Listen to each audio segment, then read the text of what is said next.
Tapi sebelumnya saudara, ada informasi pertama terlebih dahulu di Sapa Indonesia Akhir Pekan terkait dengan tim gabungan Direktorat Reserse Narkoba Polda Jatim, Polrestabes Surabaya, Polres Pelabuhan Tanjung Perak Surabaya menggerebek kampung narkoba Jalan Kunti Surabaya.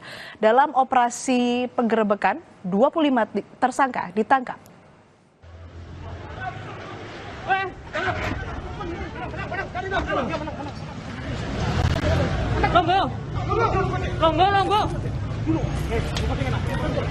Polisi mengejar sejumlah orang yang mencoba kabur dan bersembunyi di antara rumah warga di Kampung Narkoba Jalan Kunti, Surabaya.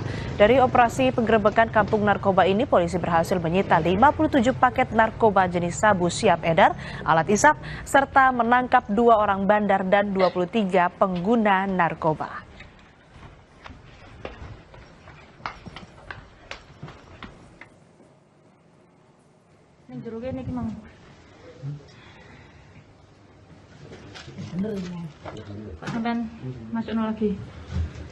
Dari operasi penggerebekan kampung narkoba di Jalan Kunti, Surabaya oleh tim gabungan Polda Jatim, Polrestabes Surabaya, dan Polres KP3 Tanjung Perak menyita 57 paket narkoba jenis sabu siap edar, alat isap, serta menangkap 2 orang bandar dan 23 pengguna narkoba.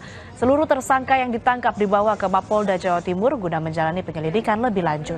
Tim gabungan juga akan membangun posko khusus untuk mengawasi kampung narkoba Jalan Kunti Surabaya agar peredaran penggunaan narkoba dan obat terlarang menurun.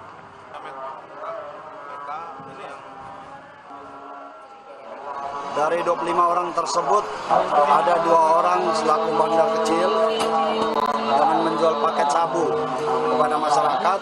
Kemudian dari 25 orang tersebut nanti akan dikembangkan, lakukan pemeriksaan di Polres Tanjung Perak.